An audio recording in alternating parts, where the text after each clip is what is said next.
Assalamualaikum warahmatullahi wabarakatuh. Salam Om Swastiastu. Di sini kami dari kelompok 4 akan menjelaskan tentang perlindungan hukum tertanggung dalam asuransi pengangkutan laut. Kelompok kami terdiri dari satu, saya sendiri, Nurdinus Ferdiansyah. Yang kedua adalah Intan Yuniusi Puspitasari. Yang ketiga adalah Afifah Rahma Pratita. Dan yang keempat Ahmad Rusdianto. Halo, perkenalkan nama saya Afifah Rahma, saya sebagai pemateri 1. Di sini saya akan menyampaikan latar belakang. Negara Indonesia adalah negara kepulauan yang terdiri atas bermacam-macam suku bangsa dan terdiri dari beribu-ribu pulau. Untuk memudahkan hubungan atau interaksi masyarakat di suatu pulau dengan pulau lainnya, maka masyarakat membutuhkan suatu sarana pengangkutan. Mengingat peranannya bahwa transportasi berperan sebagai urat nadi kehidupan ekonomi, sosial, budaya, politik, dan pertahanan amanat yang diarahkan pada terwujudnya sistem transportasi yang serasi dengan tingkat kebutuhan pelayanan aman, nyaman, cepat, dan tepat dengan biaya yang terjangkau oleh masyarakat pada umumnya. Pengangkutan melalui laut harus berdasarkan atas pertimbangan baik dari segi ekonomis maupun dari segi keamanan atau keselamatan. Kapal laut mampu untuk mengangkut barang-barang dalam jumlah yang relatif banyak dibanding dengan menggunakan angkutan melalui darat atau udara, terutama apabila barang tersebut mempunyai sistem tidak cepat, rusak, atau busuk. Pentingnya perlindungan bagi aset atau kekayaan, baik milik pribadi maupun milik perusahaan, mendorong banyak orang atau perusahaan-perusahaan untuk melirik industri asuransi sebagai jalan keluar mengantisipasi kerugian yang diderita oleh masyarakat atau pengusaha. Perkembangan permasalahan yang ada dan bermunculan sekarang ini, maka banyak yang bermacam-macam. Keuntungan yang diperoleh dari produk asuransi tersebut menimbulkan berbagai risiko yang berbeda. Kenalkan, saya Intan Baik yang akan memaparkan materi kedua, yaitu contoh asuransi pengangkutan laut di Indonesia. Salah satu contohnya adalah Marine Cargo, yaitu perusahaan yang memiliki jasa untuk memberikan asuransi pengangkutan laut. Saya akan membacakan jenis-jenis asuransi yang diberikan oleh perusahaan Marine Cargo, yaitu ada 3 kalkulasi dari jasa yang diberikan. Yang pertama adalah total loss only atau kerusakan total 100%, dan yang kedua Institute Cargo Clause 75% yang merupakan kelas C, dan yang ketiga Institute Cargo Clause B 50%. Adapun contoh kasus dari tiap jasa tersebut, yaitu yang pertama, jika menggunakan total loss only yaitu kerusakan total 100%, maka kerusakan 100% yang dialami oleh pengguna jasa perusahaan akan diganti 100% oleh Marine Cargo. Saya akan membacakan contohnya. Karina menggunakan jasa asuransi Marine Cargo total loss only untuk mengirim keramiknya dari Bandung ke Jakarta menggunakan kapal feri. Namun saat keramik sampai ke Jakarta, semuanya rusak akibat goncangan padahal sudah dikemas secara baik. Maka pihak asuransi sudah sewajibnya mengganti 100% kerugian yang dialami oleh Karina. Contoh kasus yang kedua, Institute Cargo Clause C 75%. Siro menggunakan jasa asuransi Marine Cargo Clause C untuk mengirim patung antik dari Aceh ke Kupang menggunakan kapal rot.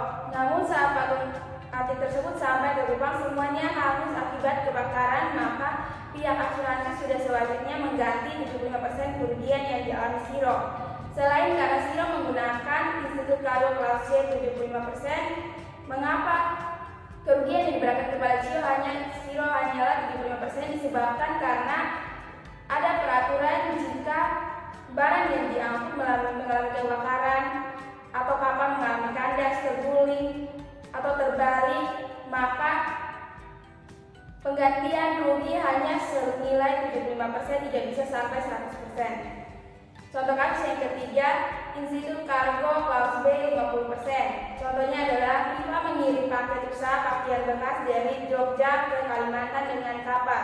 Selama perjalanan kapal terjadi gempa bumi sehingga bajunya rusak, maka pihak asuransi harus mengganti sebanyak 50%. Perumusan masalah, bagaimana perlindungan hukum tertanggung dalam asuransi pengangkutan laut?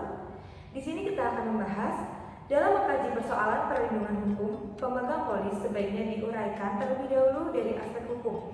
Perjanjian asuransi menimbulkan hubungan hukum yang diwujudkan dalam suatu perjanjian atau kontrak dan diikuti dengan pembuatan akta perjanjiannya atau polis, di mana dirumuskan syarat-syaratnya atau kewajiban-kewajiban dan janji-janji yang harus dipenuhi oleh setiap pihak sesuai dengan kedudukannya masing-masing sebagai tertanggung dan penanggung.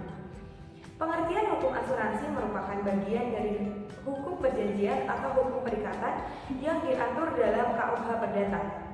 Tetapi dalam kedudukannya sebagai perjanjian khusus asuransi diatur dalam KUHD dan Undang-Undang Nomor 2 Tahun 1992 tentang usaha perasuransian, Undang-Undang Nomor 40 Tahun 2014 tentang perasuransian, di mana peraturan tersebut memuat asas dan ketentuan-ketentuan sendiri yang berlaku sebagai kaidah hukum khusus di samping hukum perjanjian pada umumnya yang berlaku sebagai kaidah hukum umum.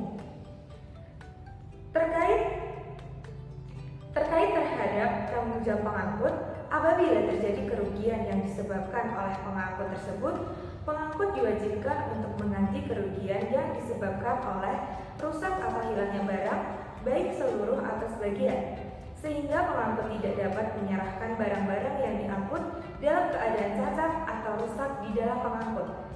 Namun, pengangkut dapat melepas diri dari kewajiban tersebut asalkan pengangkut dapat membuktikan bahwa peristiwa tersebut adalah suatu yang tidak dapat dihindari atau dicegah pada pasal 468 dan 477 KUHD atau adanya keadaan memaksa atau overmatch atau kerusakan disebabkan karena sifat, keadaan cacat dari barang itu sendiri atau juga kesalahan pengirim barang pada pasal 91 dan pasal 468 KUHD, sedangkan kewajiban dari pemakai jasa ialah membayar upah angkutan.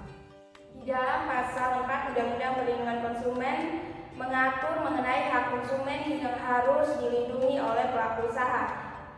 Yang pertama adalah hak atas kenyamanan, keamanan, dan keselamatan dalam mengkonsumsi barang atau jasa.